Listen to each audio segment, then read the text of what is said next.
গরম বাড়ায়, উষ্ণতা বৃদ্ধি করে এমন একটি প্রাণায়াম। এই প্রাণায়ামে সার্কুলেশন বৃদ্ধি পায়, অগ্নি প্রদীপ্ত হয়, ক্যালোরি বার্ন হয়। নমস্কার, আমি অর্চনা। আজকে এই ভিডিওতে আমরা শিখব ভস্ত্রিকা প্রাণায়ামের কি চমৎকারী লাভ আছে। এই প্রাণায়াম অভ্যাসের কারণে আপনি কি কি রোগগুলোকে সারাতে পারবেন। এই প্রাণায়াম অভ্যাসে আপনি কোন রোগগুলোকে প্রিভেন্ট করতে পারবেন, ফিউচারে প্রতিরোধ করতে পারবেন, সেই ক্ষমতা আপনার মধ্যে বিল্ড হবে। সমস্তটা জানবো এই ভিডিওতে। আগের ভিডিওতে আমরা জেনেছিলাম ভস্ত্রিকা প্রাণায়াম সঠিক পদ্ধতিতে আপনি কিভাবে অভ্যাস করবেন। এইভাবে আপনি যদি সঠিক পদ্ধতিতে অভ্যাস করেন, আপনি শরীরে এক্সট্রা হিট আপনি ক্রিয়েট করতে পারবেন। সুতরাং যে সমস্ত ব্যক্তিরা আপনারা ঠান্ডা সমস্যায় ভুগছেন, কফের কারণে কষ্ট পাচ্ছেন, কফ দোষ আছে, আপনারা অবশ্যই এই প্রাণায়াম অভ্যাস করবেন। যাদের বডিতে শক্তি কম, শক্তির সঞ্চার হয় না, আপনারা অবশ্যই করে এই প্রাণায়াম অভ্যাস করবেন। আপনাদের যারা ইনডাইজেশনের সমস্যাতে ভুগছেন, ডাইজেস্টিভ অর্গানের নানা রকম ইস্যুর সমস্যাগুলো আছে, অবশ্যই এই প্রাণায়াম করবেন। এই প্রাণায়াম অভ্যাস আমরা যখন করি, তখন আমরা ডায়াফ্রামকে ইউজ করি একটা ছন্দ, একটা সিস্টেমেটিক, একটা রিদমিক ওয়েতে। আর ডায়াফ্রামের এই ওঠা নামার কারণে আমাদের যে ডাইজেস্টিভ অর্গ্যানগুলো আছে সেগুলোর খুব সুন্দরভাবে মাসাজ হয়। আর তাই ডাইজেস্টিভ সিস্টেমের যে ক্ষমতা এনহ্যান্স করতে সাহায্য করে এই প্রাণায়াম। এই প্রাণায়াম অভ্যাসের কারণে আপনার খিদে বেড়ে যাবে, কনস্টিপেশনের সমস্যা দূর হবে, জঠর অগ্নি প্রদীপ্ত হবে। তাই আপনি যে সমস্ত খাবারগুলো খাবেন সেগুলো সঠিকভাবে হজম করতে পারবেন। শীতকালীন পরিবেশে আমরা বেশিরভাগ কষ্ট পাই সর্দি, কাশি, নানা রকম কফের সমস্যায়। এই জন্য শীতকালীন ওয়েদারে বেস্ট একটা প্র্যাকটিস হলো ভস্ত্রিকা প্রাণায়াম। ভস্ত্রিকা প্রাণায়ামে শরীরে উষ্ণতাকে বাড়ায়, আর যে শীতলতার কারণে বা প্রভাবে আমাদের লাং এফেক্ট হয়, আর সেটা আমাদের ভস্ত্রিকা প্রাণায়াম থেকে আমরা প্রোটেকশন পাই। তাই অবশ্যই করে শীতকালীন ওয়েদারের নেগেটিভ প্রভাব থেকে বাঁচতে এই প্রাণায়ামকে অভ্যাস করবেন। আপনারা যারা রেসপিরেটরি সংক্রান্ত রোগে ভুগছেন, নানা রকম রেসপিরেটরি সংক্রান্ত ডিজিজগুলোকে ফিউচারে প্রিভেন্ট করতে চাইছেন, অবশ্যই করে এই প্রাণায়াম কিন্তু অভ্যাস করবেন। তাহলে আপনার কখনোই অ্যাস্তমা রোগ থেকে শুরু করে ব্রঙ্কাইটিস রোগ থেকে শুরু করে আপনাকে সাফার করতে হবে না ইন ফিউচারে। আপনারা যারা অলরেডি এই অ্যাস্তমা, ব্রঙ্কাইটিস, বিভিন্ন শ্বাসজনিত কষ্টে ভুগছেন, রোগে ভুগছেন, অলরেডি ক্রনিক ডিজিজে অনেক দিন ধরে সাফার করছেন, আপনারা কিন্তু যখনই এই প্রাণায়াম অভ্যাস করবেন তখন এক্সপার্টের গাইডেন্সে অভ্যাস করবেন। সেক্ষেত্রে আপনারা ঘরে একা একা অভ্যাস করবেন না। ভস্ত্রিকা প্রাণায়াম আমাদের নার্ভাস সিস্টেমকে স্ট্রং করে, তাই নার্ভাস সিস্টেমকে হেলদি রাখতে অবশ্যই এই প্রাণায়াম অভ্যাস করবেন। ভস্ত্রিকা প্রাণায়াম একটা শক্তিশালী অভ্যাস। এই প্রাণায়ামে আমাদের বিএমআর, বেসাল মেটাবলিক রেট বাড়ে, আর তাই আমাদের বডিতে ক্যালোরি খরচ বেশি হয়। তাই আপনারা ভাবছেন যারা ওজন কমাবেন, ওজন কমাতে চাইছেন, অবশ্যই করে কিন্তু এই প্রাণায়ামের সাহায্য আপনি নেবেনই। এই প্রাণায়ামের অভ্যাসে আপনি ধীরে ধীরে আপনার আইডিয়াল বডি ওয়েটে কিন্তু আপনি আসতে পারবেন। ভস্ত্রিকা প্রাণায়ামে আমাদের বডিতে অগ্নি উৎপন্ন হয়, তাপ বৃদ্ধি পায়, তাই আপনার কোষে জমে থাকা টক্সিনগুলো দূর হয়। আপনার শরীরকে ভিতর থেকে ক্লিন করতে, ইমিউন পাওয়ারকে বুস্ট করতে অবশ্যই এই প্রাণায়াম অভ্যাস করবেন।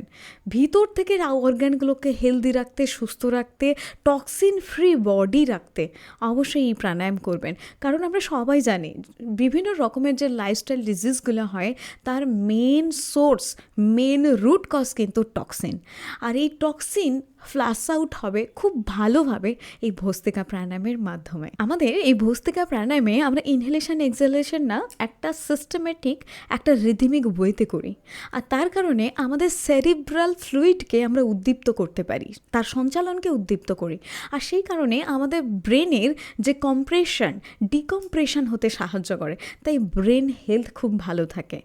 আপনার শরীরের যে ইম্পর্ট্যান্ট অর্গ্যানগুলো আছে, ফুসফুস থেকে শুরু করে, হার্ট থেকে শুরু করে, ব্রেন থেকে শুরু করে সমস্ত অর্গানের কেয়ার করতে পারবেন, ভালো রাখতে পারবেন এই প্রাণায়ামের অভ্যাসে। তাই এই সমস্ত সংক্রান্ত ডিজিজ থেকে নিজেদেরকে বাঁচাতে, ইন ফিউচারে প্রিভেন্ট করতে ভস্ত্রিকা প্রাণায়ামকে কিন্তু অবশ্যই করবেন।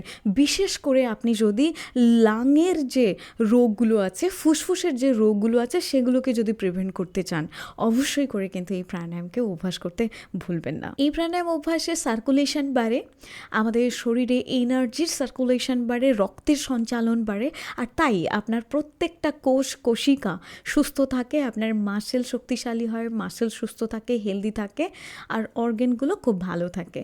অবশ্যই এই প্রাণায়াম অভ্যাস করবেন। চেস্ট কনজেশন দূর করতে, নাজাল কনজেশন দূর করতে এই প্রাণায়াম করবেন। এই প্রাণায়াম অভ্যাসে আগেই বলেছি শরীরে হিট উৎপন্ন হয়, আর তার কারণে আপনার নাজাল প্যাসেজেও কিন্তু হিট উৎপন্ন হয়। তাই আপনারা যারা ক্রনিক সাইনাসে ভুগছেন, দীর্ঘদিন ধরে সাইনাসে ভুগছেন, এই প্রাণায়াম অভ্যাসে অবশ্যই করে আপনি কিন্তু খুব ভালো রেজাল্ট পাবেন, ম্যাজিকের মতো রেজাল্ট পাবেন। তাই ক্রনিক সাইনাস থাকলে এই প্রাণায়াম অভ্যাস করতে কিন্তু ভুলবেন না। আর এই প্রাণায়াম অভ্যাসের সময় আপনার যদি নাজাল প্যাসেজে মনে করুন ব্লক আছে, কিভাবে বুঝবেন? নাকের সামনে হাত দেবেন, এইভাবে ইনহেল এক্সেল করলে বুঝতে পারবেন আপনার দুটো চ্যানেল ওপেন আছে কিনা। যদি ওপেন থাকে তখনই এই প্রাণায়াম অভ্যাস করবেন, যদি ওপেন না থাকে সেক্ষেত্রে আপনি একটু জলনেতি প্র্যাকটিস করে নেবেন। জলনেতি প্র্যাকটিস আপনি কিভাবে করবেন আমি একটা এই ভিডিওটাতে খুব সুন্দরভাবে দেখিয়েছি, বুঝিয়েছি। আগে এই জলনেতি অভ্যাস করে নেবেন, তারপরে গিয়ে ভস্ত্রিকা প্রাণায়াম অভ্যাস করবেন। সাইনাসের ক্ষেত্রে জলনেতি এবং এই ভস্ত্রিকা প্রাণায়াম খুব উপযোগী, আপনি খুব ভালো থাকবেন এবং কমপ্লিট হিলিংও করতে পারবেন। আপনি দীর্ঘদিন কি স্কিনের রোগে ভুগছেন? স্কিনে নানা রকম আপনার অ্যাকনি, ফোঁড়া, প্যাচড়া, বিভিন্ন রকমের সমস্যা বা ইস্যুসগুলো আপনি সাফার করছেন, ভস্ত্রিকা প্রাণায়াম কিন্তু এর জন্য বেস্ট মেডিসিন বলতে পারেন। স্কিনকে গ্লো করা বলুন, স্কিনের স্বাস্থ্য বলুন, উন্নতি করতে ভস্ত্রিকা প্রাণায়াম বেস্ট। তাই এই প্রাণায়াম অভ্যাস করতে ভুলবেন না। রেসপিরেটরি সংক্রান্ত অসুখ বিসুখকে দূর করতে এই প্রাণায়াম আপনারা অভ্যাস করবেন। ভস্ত্রিকা প্রাণায়ামে কফ দোষ দূর হয়, কফের সমস্যা দূর হয়, আর ত্রিদোষও কিন্তু আপনি ব্যালেন্স করতে পারেন, ত্রিদোষকে কন্ট্রোলও করতে পারেন।